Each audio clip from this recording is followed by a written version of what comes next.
like to welcome you to the third flight of the Space Shuttle Endeavour. I'm Mission Commander John Casper. Joining me on this mission is my crew, Pilot Don McMonagle, Mission Specialist Mario Runco, Mission Specialist Greg Harbaugh, and Mission Specialist Susan Helms.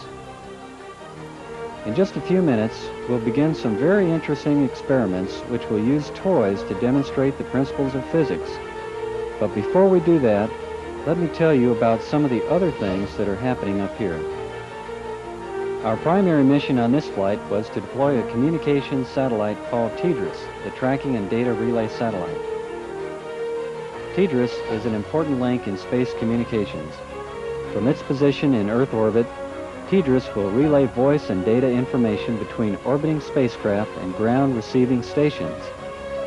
2 days ago, we released TDRS, and 3 small springs gently pushed it from Endeavour's payload bay into space.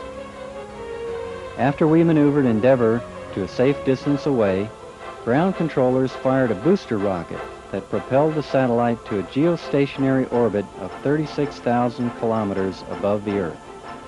Everything went as planned, and TDRS is now being checked out for future operations. Another exciting event will take place 2 days from now, when Greg Harbaugh and Mario Runco will put on spacesuits and go on a spacewalk in Endeavour's payload bay. There they will practice spacewalking techniques that astronauts will use when we build Space Station Freedom in a few years. It should be quite an experience.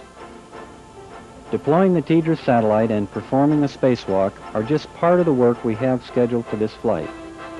We also have a variety of scientific experiments we're doing for researchers back on the ground. And one of those is our Physics of Toys experiment. To understand the physics of toys, we first must understand how gravity works in space. Many people have the wrong idea about spaceflight. They think that objects float because there's no gravity in space. But that's not true. At our present altitude, we still experience about 90% of the gravity that we'd feel on Earth. The reason we float is because our spacecraft and everything inside it is free-falling around the Earth as we orbit. This makes it seem like nothing has weight. To better understand this concept, think of an elevator in a tall building. Imagine that you're in the elevator car and the cable breaks. The car begins to fall at a high rate of speed. Since you and the car are falling at the same rate, you will start to float. That's the same thing that happens when we orbit the Earth. So in space, we're not really floating, we're falling. The result of this free fall is a phenomenon called microgravity, and it allows us to better demonstrate some of the basic laws of physics. That's why we want to experiment with the toys, to see if they'll perform any differently in microgravity or free fall than they do on Earth. We're just about ready to start, so let's introduce our partners who will help us with this experiment. We want to welcome the student investigators and teachers from the Sacred Heart School in the Bronx, New York, the Thomas A. Edison Elementary School in Willoughby, Ohio, the Shaver Grade School in Portland, Oregon,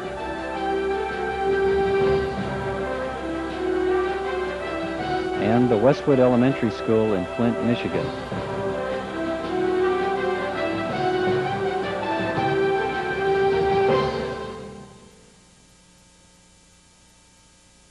Hello and welcome aboard the spaceship Endeavour. I'm John Casper, commander of the Space Shuttle, and with me are members of the Space Shuttle crew. I'd like to introduce the crew and say hello to all the children out there who are watching. In particular, 4 schools, and those are the hometown schools of the crew. First we have Westwood Heights Elementary in Flint, Michigan, hometown school of our pilot Don McMonagle. Thomas A. Edison Elementary in Willoughby, Ohio, hometown school of mission specialist Greg Harbaugh. Sacred Heart School in the Bronx, New York, hometown of mission specialist Mario Runco. And Shaver Elementary in Portland, Oregon, hometown of mission specialist Susan Helms. This will be your orbiting classroom today. since the space shuttle is orbiting the Earth about 300 kilometers above the surface. And what we're going to do is demonstrate principles of physics using toys that you're all familiar with or that you can make for yourself. Now, you probably didn't realize that when you were playing with toys, you were performing scientific experiments. But we're going to demonstrate that simple toys act as they do for a scientific reason. So I'm going to turn it over to Mario to talk to the children at Sacred Heart School, and the rest of us are going to leave the picture. Mario?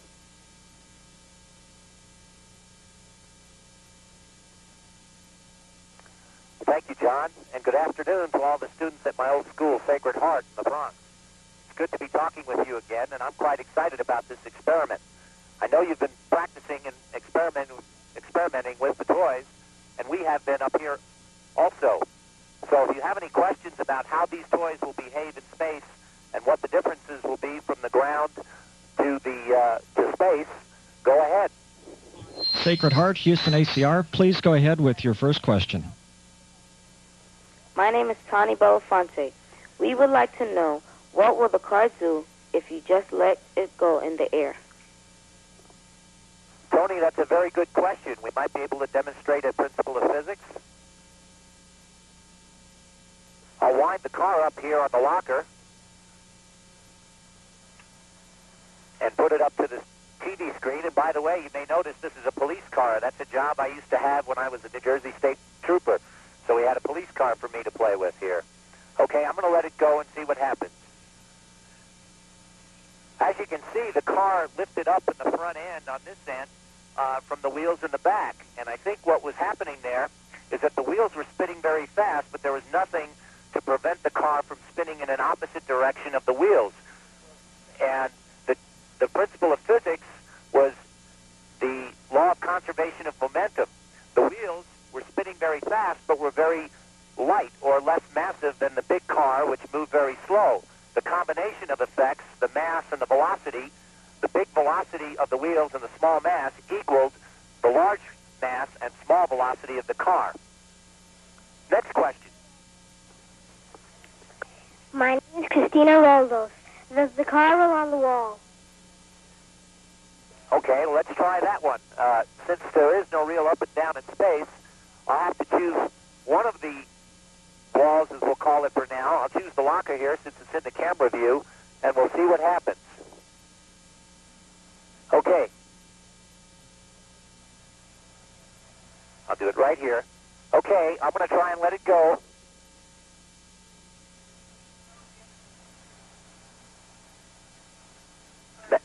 As you can see, we'll try it again. The car, there's no gravity. I'll stand corrected. There's no apparent gravity holding the car to the wall. Therefore, the wheels have no friction with the wall surface. So the car does not stay on the wall, and it does not go. When I release it, the forces that are acting on the car are the equal and opposite forces of my fingers pushing downward on it. So the only thing it does, if I get the wheels to roll, is come right off the wall. Next question. My name is Ruby Uloa. Our team would like to know if in space you have to push the car for it to go around the track. Okay, Don will pass me the track here, and I'll put it into view. And since I only have two hands, I'll put down the mic. But I'm going to try and get it to spin on the track without pushing it, see what happens.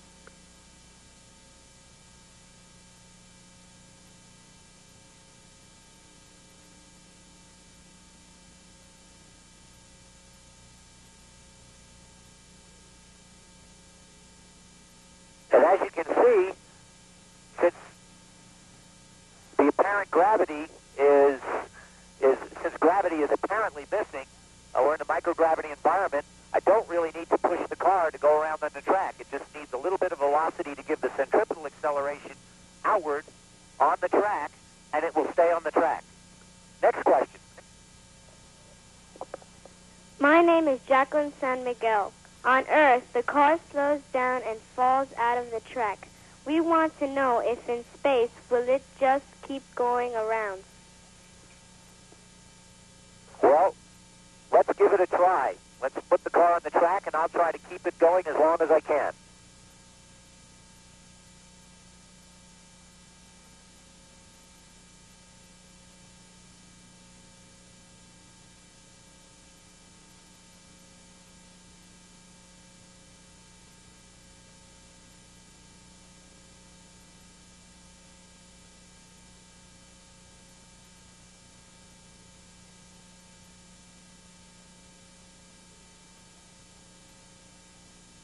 As you can see, in a microgravity environment, it doesn't take much of a centripetal acceleration to hold the car against the track.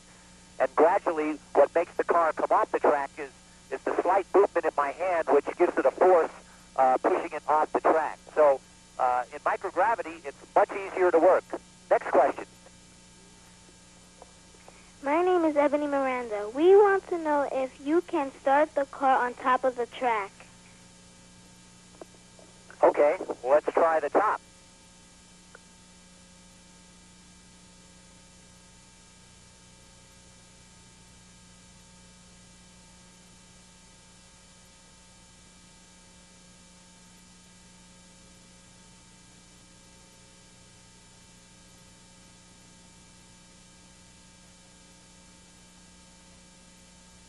And yes, since there is no apparent up or down in space, we can start the car on the top of the track. Good question, Carmen.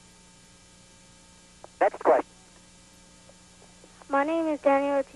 What will happen if you hold the track sideways, spin the car in it, and turn the track upwards? Okay, Ebony, we'll try that one.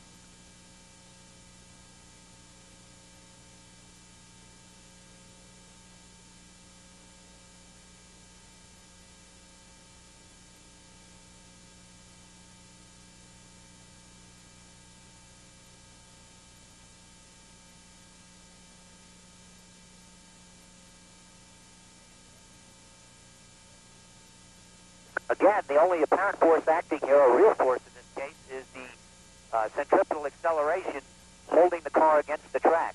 And you may have known centripetal acceleration as centrifugal acceleration, but you now know the correct term that physicists use for this particular force. Next question. My name is Tony Belafonte. If you make the car circle by swinging the track, what happens to the car and track when you let go? Okay, that's a tough one. I practiced that one. We'll try it. If I try to make the car circle by swinging the track.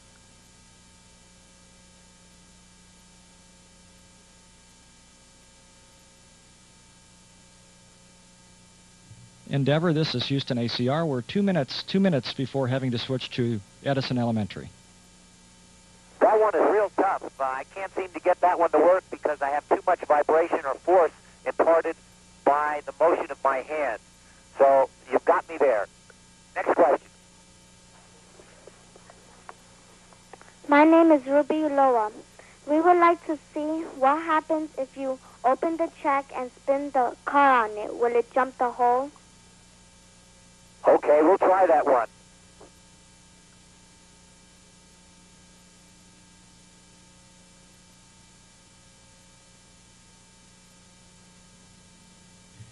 Endeavor, this is Houston ACR. 1 minute till we switch to Edison Elementary.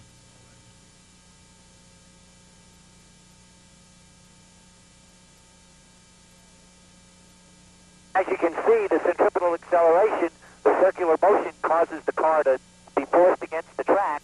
But when I open the track, that retaining force of the track is gone, and it shoots outward in a straight line, in a radial direction. Well, that's all the time I have for questions from Sacred Heart.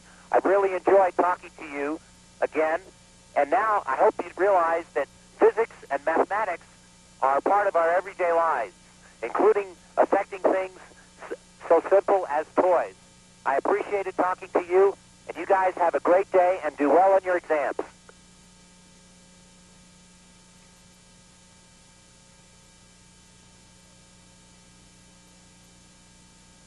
Okay, and now I'd like to introduce Greg Harbaugh from Willoughby, Ohio, who will demonstrate some high fives and some basketball.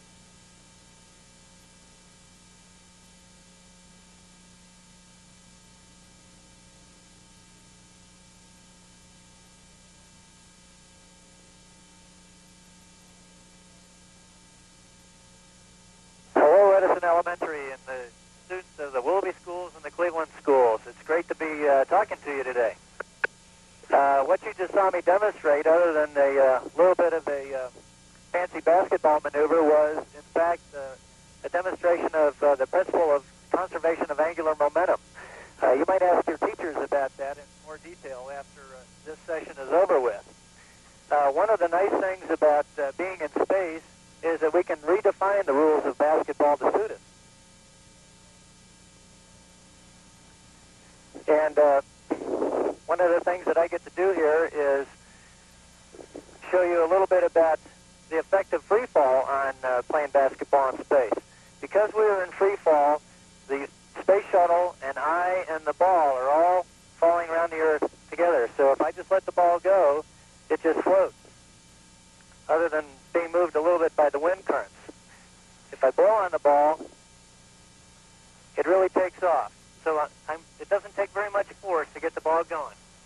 So to point out a couple of interesting things. Now let's get to your questions. Edison Elementary, please go ahead with your first question. My name is Susanna Lee. We would like to know if the ball stops in midair when you throw the ball to the hoop. Will the ball stop in midair if I throw it to the hoop? Let's take a look.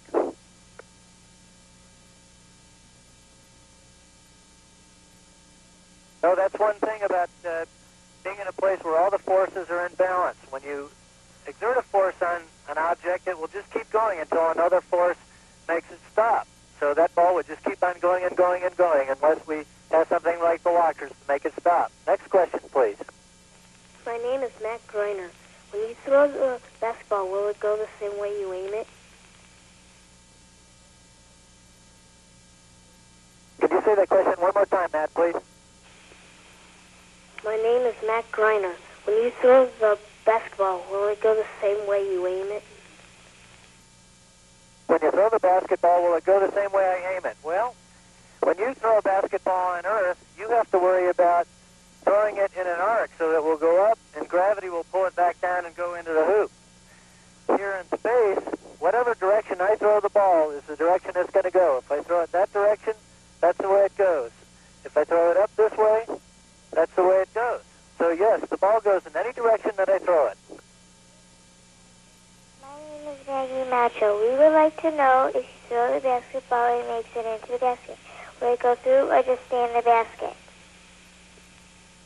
Throw the ball into the basket, will it go through? Well, that's a good question. That's something I was a little bit surprised by myself.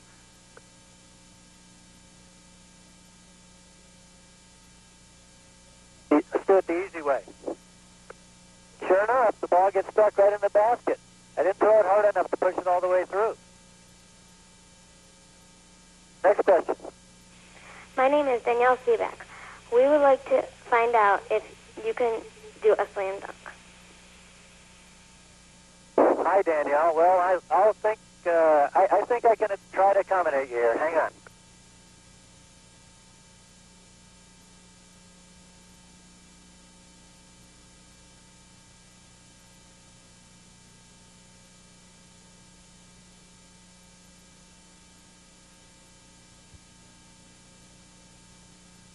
Okay, I'm being told that I need to do that one more time.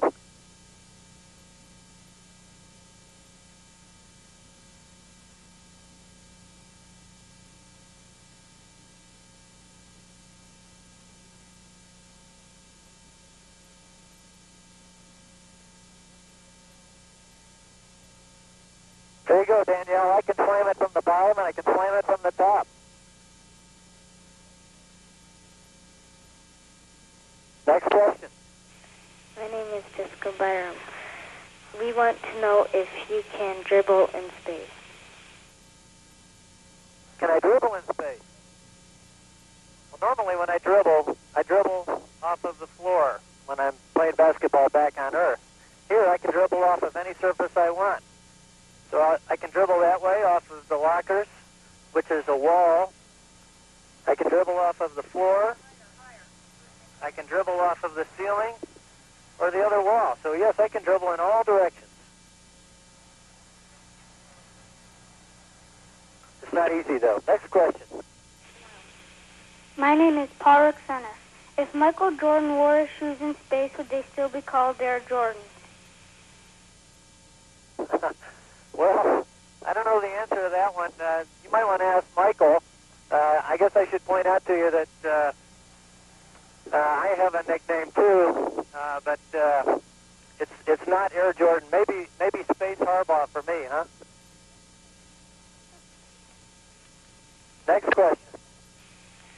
name is Megan McFarland. We would like to know if there's a magnetic force in space.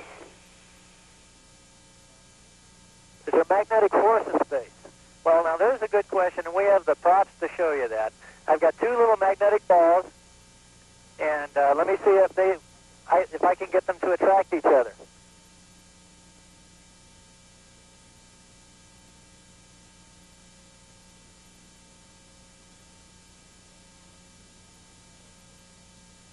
Sure enough, they attract each other. There is magnetism in space.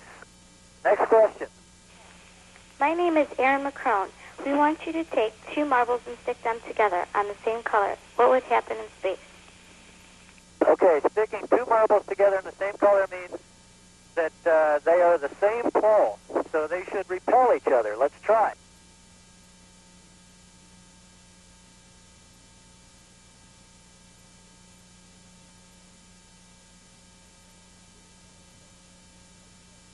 Sure enough, they do repel each other. Next question. My name is Michelle Jeanette. We want to know how you could play with magnetic marbles in space without a table. Michelle, you're going to have to say that one again, please. I'm sorry.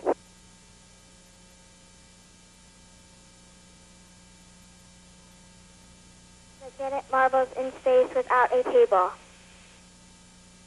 How can you play with them in space without a table? Well, you can have all kinds of games with them. Let me see if I can show you that.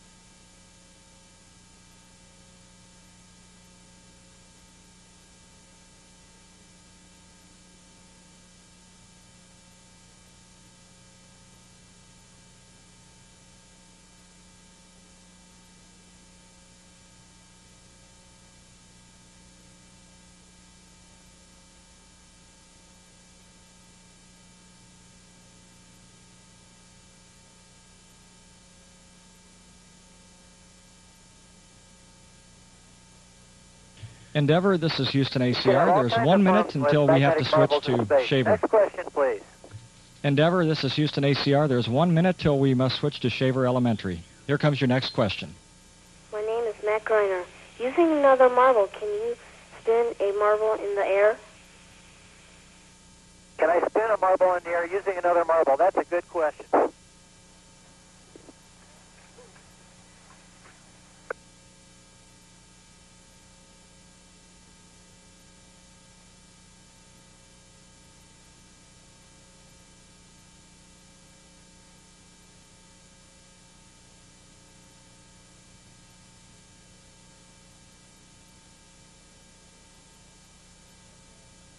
The answer to that is yes, Matt. That's an excellent question. I guess I need to hand it over now to Susan Helms, who's going to be talking to the students at Shaver Elementary in Portland, Oregon. So here's Susan.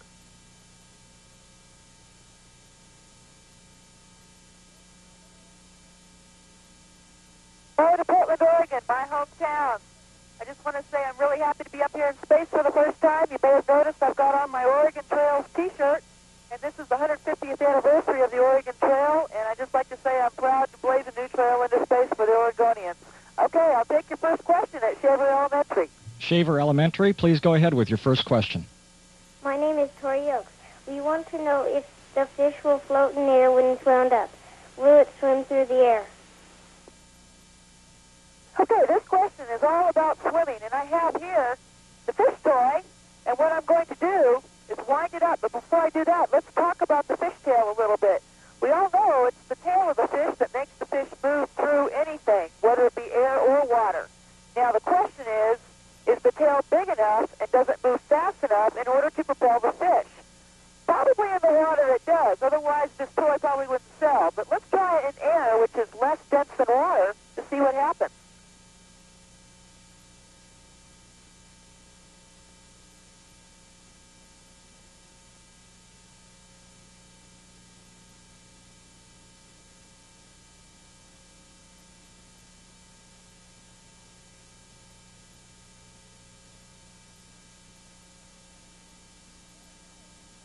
Okay, as you can see, the fish doesn't really move like it would in water if it were swimming.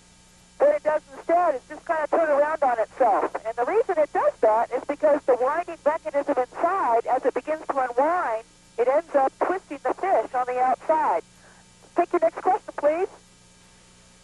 Hi, my name is Scott Smythe. Will a frog go in circles or in a straight line? Well, let's try it. I got the frog toy here.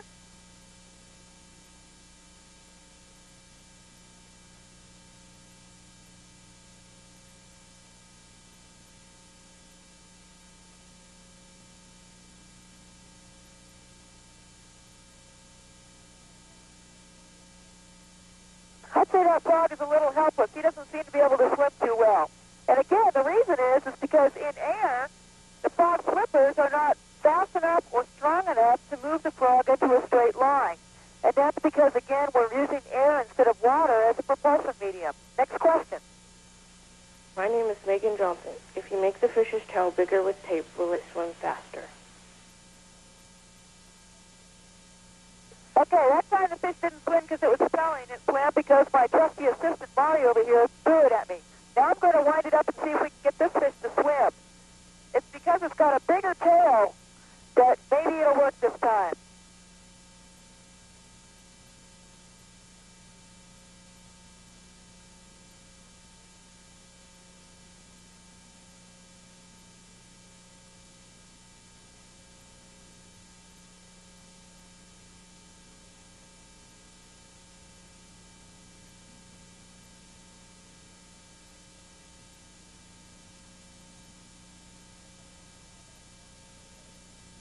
Okay, I had to try that again because when I released it the first time, I ended up actually putting a little bit of force on it. But this time, it worked out pretty well. I let it go very gently the second time, and the fish, even though it was a little slow, it did swim in a forward direction. And that's because this tail is now a larger size. And when the tail is a larger size, there's more of it that can flap against the air, which makes it move forward. Next question. My name is Chris McCoskey. What would happen if you aim the submarine up and let it go? Will it go any other directions? Okay, we'll wind up the submarine and see what happens.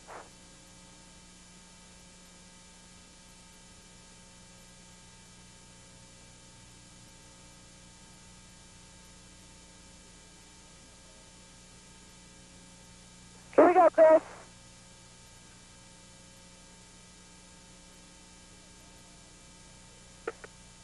Okay, remember when I talked about the winding mechanism inside the toy?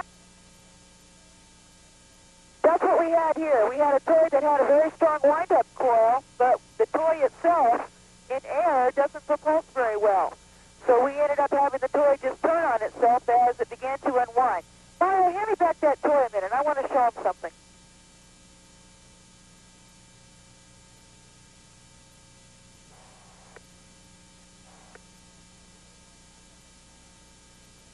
Okay, I hold the propulsion right at the very end, the little flap that we have. Let's see what happens.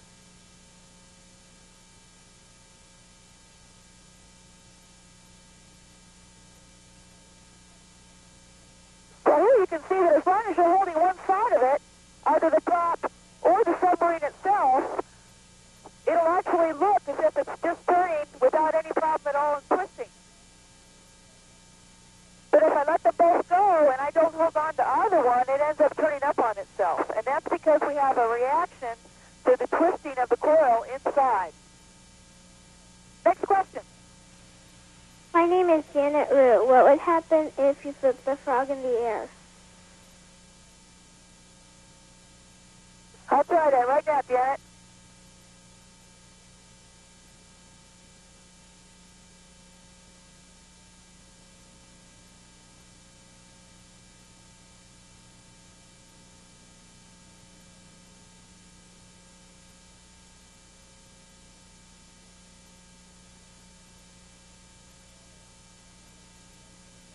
Okay, Janet, as you see, the frog just does a lot of backflips. It doesn't really go anywhere.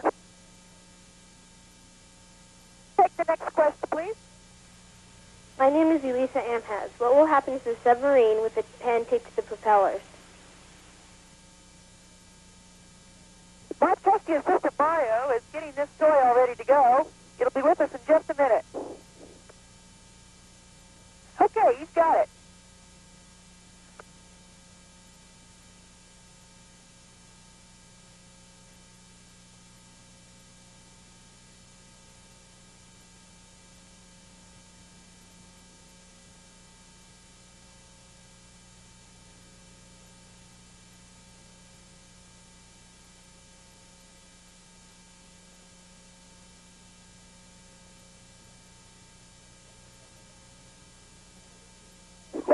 got away from me. Okay, the reason you saw that happen is because when Mario put that pen on the propeller, it drastically changed the distribution of the weight of the entire toy with the pen attached. And what that did was completely change the behavior of the way the toy would react without gravity. That's a really important concept for physics because it really helps us understand in space how things rotate when we impart a force on them. It very much depends on how you distribute the weight around the middle of the toy. Next question. Endeavor, this is Houston ACR. 1 minute and 30 seconds till we have to switch to Westwood Elementary. Then wind it up. And please go ahead with your next question again, Shaver. My name is Hui. We would like to know what will happen if you tape the mouse to a book and wind it up. It just so happens that I happen to have one here. Let's try it. By the way, this mouse's name is Rat Stuff. We've got it taped to a checklist book, and what we're trying to see is if the mouse jumping on the book with tape ends up flipping the book. We'll see what happens.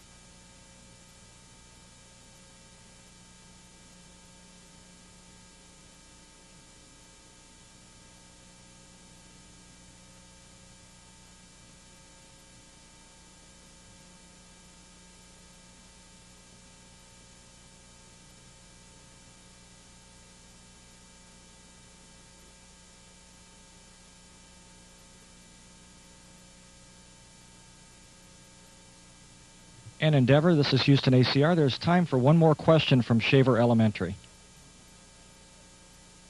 Okay, the thing we have going here is that the mouse is so light and the book is so heavy that when we tape the mouse to the book and make them jump up and down, the book is not moving because of the mouse. The book is moving because I'm having trouble releasing it gently, and it continues to twist and turn.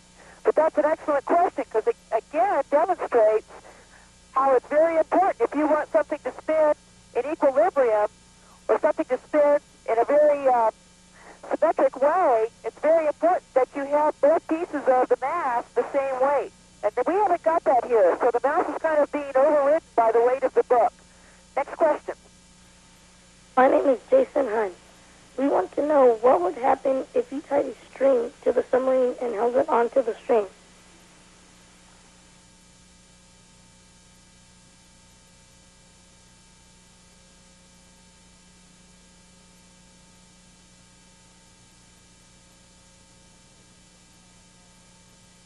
Okay, remember what I said about the spring inside the submarine doing a twisty whenever you let it go. What we've got here is whenever I let go of the submarine with the string attached, instead of going in a straight direction because the propellers can't make it propel in air, instead it just twists around the string and it doesn't work very well. Okay, that's all the time I have for Shaver Elementary School. I really enjoyed talking to you guys, and I'm going to pass it on to John McMonagle, who comes from the heart of the automobile industry in Flint, Michigan.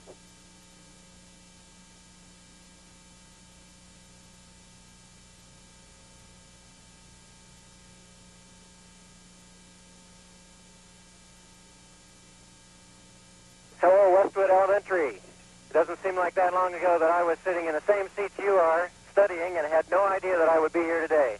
And I have the privilege today of demonstrating a couple of toys that use the principle of rotation to maintain stability. The first one is this graviton. A graviton is nothing more than a gyroscope, but the spinning wheel of the gyroscope is encased in plastic, as you can see here on your TV screen. And what I'm going to do with this graviton is let you ask me questions about how it works. But first, let me tell you the principle. When the graviton spins, it maintains stability about the axis that it spins, called the conservation of angular momentum. And while it does that, it does the same thing that your bicycle's wheels do, and it helps you maintain stable on your bicycle while you're riding it. I'm ready to take your first question. Westwood Elementary, please go ahead with your first question. My name is Anna Wolverton. We would like to know how long the graviton spins in space. Okay, Anna, how long will this spin in space? What I'm going to do is use this little orange handle here to spin the graviton up, and I'm going to put this graviton to the side, and we'll check it later and see if it's still spinning.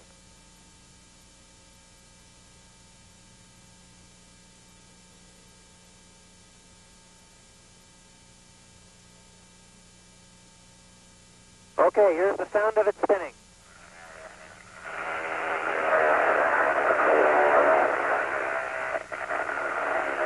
I'm going to set this one over to my assistant. We'll come back to that one in a minute. Let's take your next question. My name is Mike Sadowski. We want to know if the gyro will bounce on a pencil or another gyro. Okay, let me try it. Okay, this one is still spinning. Let me see if I can balance it on a pencil. I'll try to balance it on my finger, actually. Every time I push on it, it goes away from my finger. But I think I can balance it. Let me see if I can do that with one that's not spinning.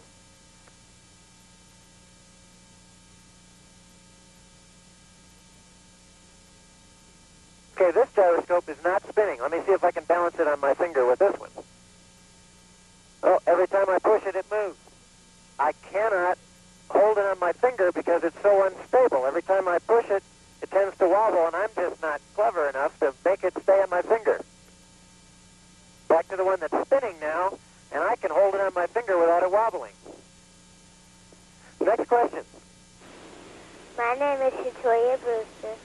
We would like to know if the gravitron will stay straight up in space or begin to wobble.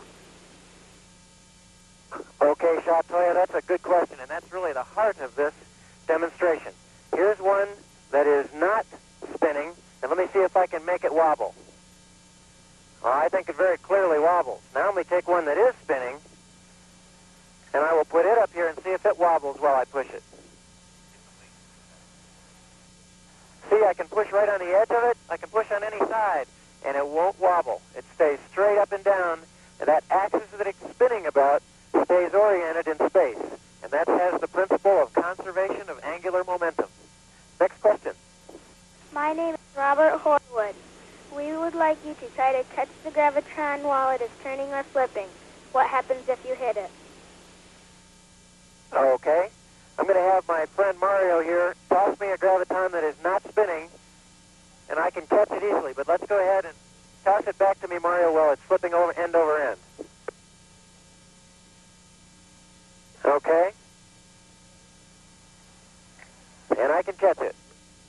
Okay, and now let's take one that is spinning. Let me spin this one back up.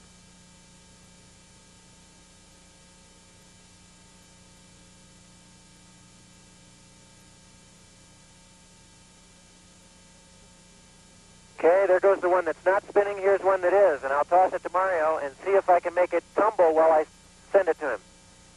Toss it back, Mario. Okay. I cannot make it tumble while it's spinning. That's a good question. And for Anna, who asked the first question, let's see if this first gyroscope is still spinning. Can you hear it? I think it's just about ready to stop, so that's how long that gyroscope will spin in space. Next question. My name is Crystal Switch. We would like you to throw the gyro in the air. Can you make it tumble? Okay, we'll see if we can. This one's still spinning a little bit. We'll see if we can make it tumble. Well, it's going very slow, so it will wobble a little bit, but it will not tumble. Next question. My name is David Taylor. We want to know what will happen if you take 3 gravitrons in a ball and set all the gravitrons spinning in different directions. Okay, I'm going to try that, David.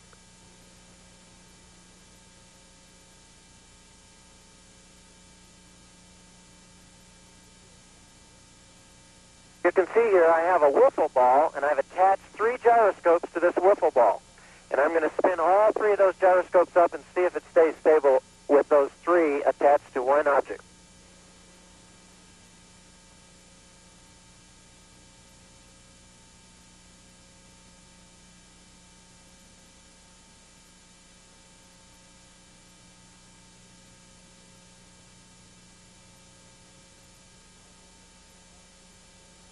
Okay, David, they're all spinning together right now. Let's see if I let them go and if they're stable. There they are floating in space. I'm going to push on them, and they will rotate around an axis. But they rotate about an axis that's in between all of the axes of rotation of the 3 gyroscopes. That makes this a very interesting demonstration. There is always an axis, even when you attach gyroscopes together, there's always an axis that they'll rotate about, and this is a combination of the 3 axes of rotation of the gyroscope. Next question. name is Robert Horwood. We want to know if the ball with 3 gravitrons will float in space or fall. What happens if you hit it? Okay, let me do that.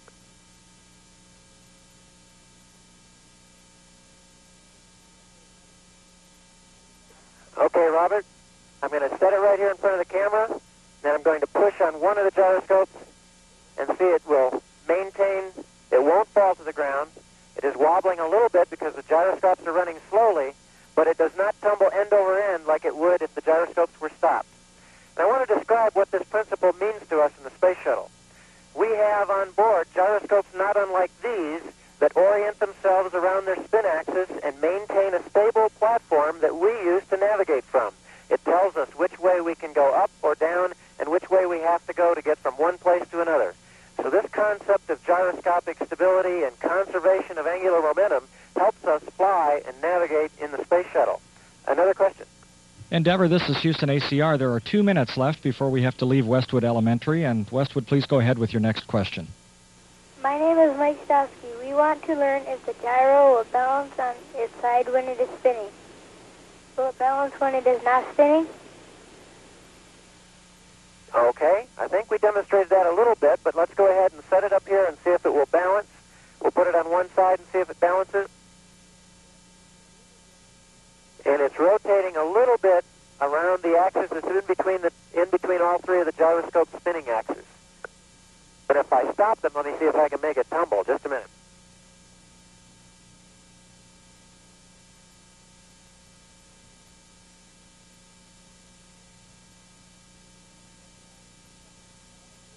Okay, I've stopped all 3 of the gyroscopes from spinning, and let's see if I can make it tumble now. Now that is an out-of-control combination of gyroscopes. The gyroscopes have to be spinning to make them not tumble and not end up giving us a stable platform. Okay, the next question. Slightly less than 1 minute, Endeavor. My name is Mike Stowski. We want you to let go of the balloon in space. Okay, Mario is going to toss this balloon to me, and I'm going to blow it up and see what will happen. But just a principle here, when we blow it up, the air goes through these wings, comes out the tips of the wings, and makes it turn. Let's see what happens.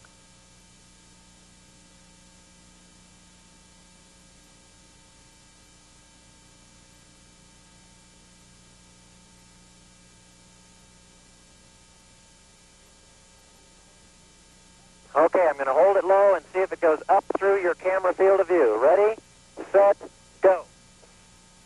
Wow. Wow, that is dangerous. If you could see that, what happened to it was the air coming out the tips of the propeller made it rotate. As it was rotating, it was maintaining a stable platform, and the thrust out of the tips of the propellers was using a similar thrust to the way we fly the space shuttle. We use little thrusters on the ends of the space shuttle to make it turn and change attitude in space. And that's exactly what this toy did when the air came out of the tips using little thrust. Do we have time for any more questions? No, Endeavor, we do not.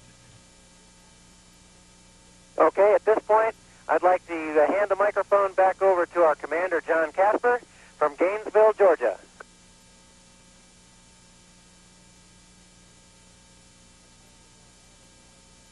Okay, well, hello again. Well, the questions have all been great, and we have just a few minutes left, so I've got time for a couple demonstrations. Now, since I'm a pilot, I've got some flying toys, because that's my favorite thing to do. So, Mario, if you'd hand me the boomerang, the paper boomerang. Now, this is a toy that you kids can make, and maybe some of you have made them and tried flying them before. And I'll just hold it up here and show it to you. So you can cut it out of a piece of paper or cardboard. And it helps if you bend the tips up a little bit.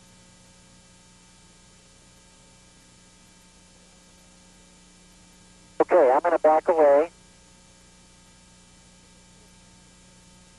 Okay, this takes a lot of room, so I'm going to get over here on one corner and I'm going to throw this boomerang. Get something to hold on to here.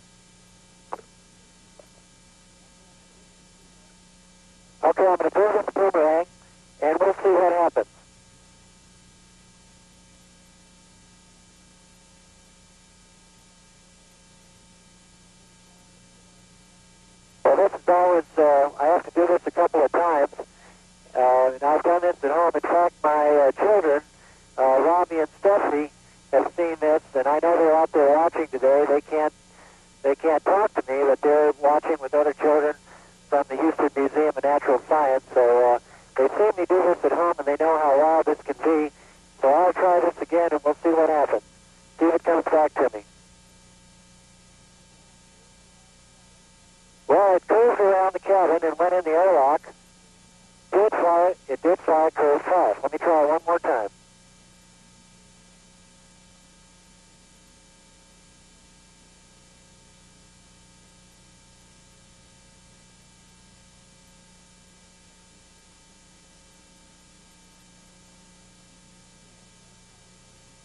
Okay, that's fly curve fast.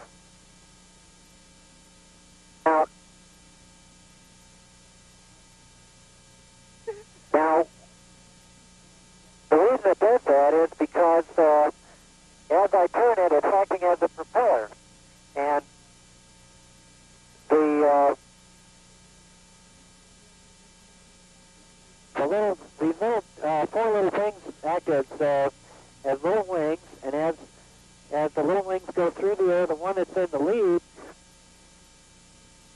has air that pushes against it, and the air pushes against the paper boomerang, and it's the principle of action-reaction. Okay, we'd just like to remind all the folks that are watching out there that, especially the children, that science applies to everything, even toys, and we hope that our demonstrations today have given you just a taste of scientific research in space, and we want to encourage all the children out there to do well in science and math, and to learn all you can about the world around you, because we need people like you to design and maybe even fly the experiments of the future. So as we say goodbye, we're going to release all of our toys at once. 1,